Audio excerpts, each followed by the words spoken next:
benvenuti. Oggi è giovedì 15 giugno 2023. Il sole sorge alle 5:38 e tramonta alle 20:22. La luna sorge alle 21:57 e cala alle 6:11.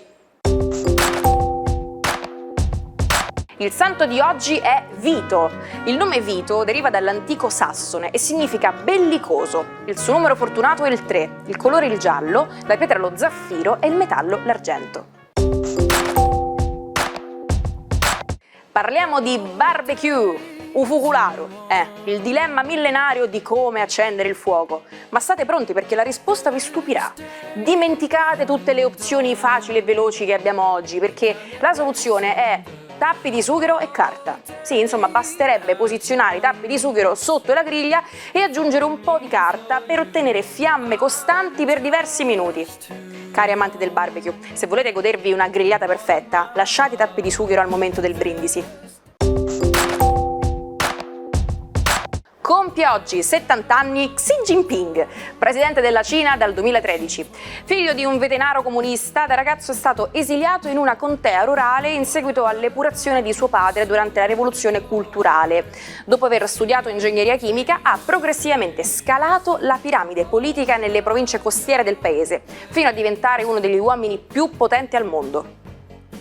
Buon compleanno al milanese Filippo Tortu, oggi 25enne. Abbiamo ancora negli occhi l'incredibile staffetta 4% che alle scorse Olimpiadi di Tokyo ci ha portato un'inaspettata medaglia d'oro. È stato proprio Tortu a correre nell'ultima frazione e a regalarci una delle più grandi vittorie nella storia dello sport italiano.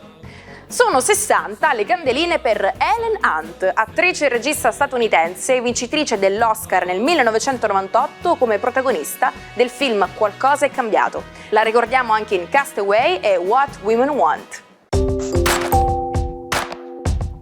Mesi prima che venisse firmata la famosa Convenzione di Ginevra, si costituì a Milano il primo comitato dell'Associazione Italiana per il soccorso ai feriti e ai malati in guerra, a opera del Comitato Medico Milanese e sotto la presidenza del dottor Cesare Castiglioni. Un atto di generosità e impegno che ha gettato le basi per qualcosa di grande. Quel 15 giugno del 1864 nasceva la Croce Rossa Italiana. Entro 48 ore dall'abbandono del fumo, i sensi dell'olfatto e del gusto iniziano a tornare alla normalità. I recettori, infatti, passano dal loro stato appiattito in modo anomalo a una configurazione più arrotondata. Amanti dello zodiaco, preparatevi ai consigli dell'oroscopo di Marco Amato. Buongiorno ai 12. Oggi è la giornata più complicata della settimana perché Luna congiunto Urano quadrata a Marte e a Venere, parapiglia in amore. Vediamo che succede. Ariete, allora, il vostro Marte stimolato da Luna e Urano non è proprio a suo agio, seppure si vuole tenere forte in amore abbracciato alla sua bella Venere. Oggi potreste capire qual è realmente il problema della relazione. Non è poi così grave.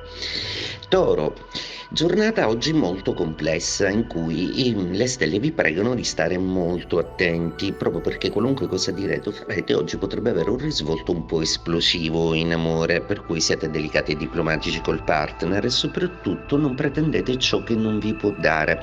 Gemelli, giornata oggi che vi fa passare bellamente in sottordine tutta una serie di beghe che riguarderanno altri segni zodiacali, proprio perché voi ricevete solo aspetti positivi.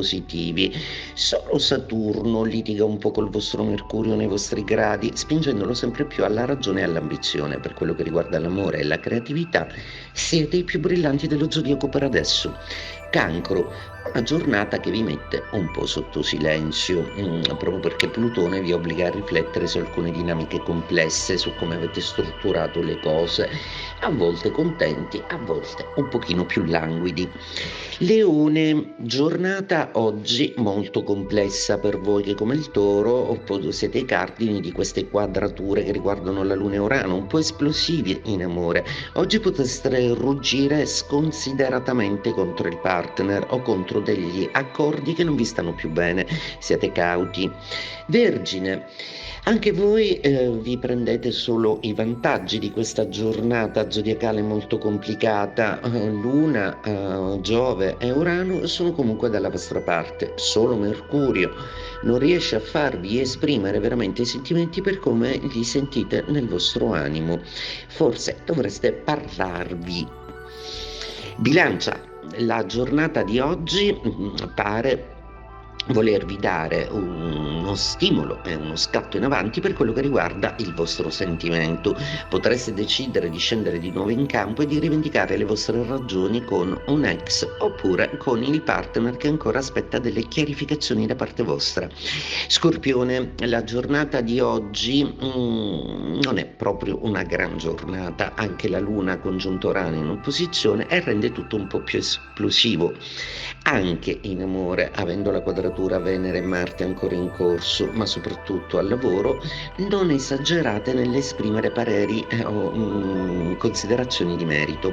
Sagittario, la giornata oggi rende persino il vostro Giove un po' più inquieto del solito, tanta voglia di fare per attività e dovrete però subire anche tempi e orari degli altri, cosa che normalmente vi fa impazzire.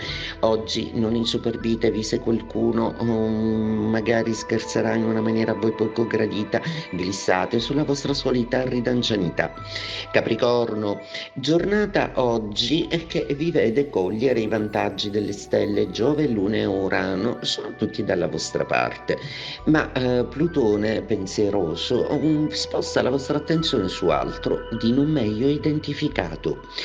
Acquario, la giornata di oggi potrebbe essere molto tesa e vi si raccomanda di scegliere di chiudervi nel vostro glaciale silenzio, che oggi potrebbe essere una soluzione anziché un problema, e di essere serafici in qualunque cosa vi verrà detta, anche da un partner che vuole come al solito di più. Pesci, giornata oggi che vi dà l'appoggio di una Luna e Urano che potrebbe creare uno scatto fulmineo molto utile nel vostro lavoro nel prendere delle decisioni. Anche da un punto di vista intuitivo oggi siete insuperabili. Una piccola etichetta discografica chiamata Borgatti il 15 giugno del 1977 fece uscire il primo 45 giri di un giovane cantante che sarebbe presto diventato uno dei più grandi nomi della musica italiana. Quel disco conteneva 2 brani che avrebbero segnato l'inizio di una carriera straordinaria, Jenny e Silvia. Il nome di quel cantante talentuoso? Niente meno che Vasco Rossi, all'epoca un 25enne pieno di passione e grinta. To get the ball rolling, tradotta alla lettera sarebbe mettere in moto la palla. Significa dare inizio a qualcosa, di solito a un progetto o a un'azione. È come dire mettere in moto, dare il via, far partire o persino dare il calcio d'inizio. Voi immaginatevi di dare quel primo impulso che fa iniziare tutto il resto. Quindi se avete in mente un progetto, è tempo di far rotolare la palla e metterlo in moto. Non resta che accomodarsi sul divano e rivedere tutte le puntate dell'Almanacco e tanto altro su YouTube al canale Sicilia Play. E oggi parliamo del grande Escher, ma andiamo indietro nel tempo. Escher era un pessimo scolaro, tanto che ha confessato: non una volta mi diedero una sufficienza in matematica. La cosa buffa è che io utilizzo teorie matematiche senza saperlo. Invece di seguire la strada che suo padre aveva in mente per lui, Escher ha deciso di ascoltare la sua vera passione, disegnare edifici impossibili e mondi paralleli. E qui viene il bello, non ha dovuto bussare alle porte dei galleristi per farsi notare, perché aveva al suo fianco una moglie straordinaria, una giovane svizzera appassionata di grafica e, udite udite, figlia di un banchiere. Grazie al suo sostegno economico, Escher ha potuto dedicarsi anima e corpo alla sua arte, un vero privilegio che gli ha consentito infatti di creare capolavori che ancora oggi ci lasciano senza fiato. Ci salutiamo con la frase del giorno: la ricchezza assomiglia all'acqua di mare, quanto più se ne beve, tanto più si ha sete. Arrivederci a domani con una nuova puntata dell'Almanacco. Buona giornata dalla vostra Naomi.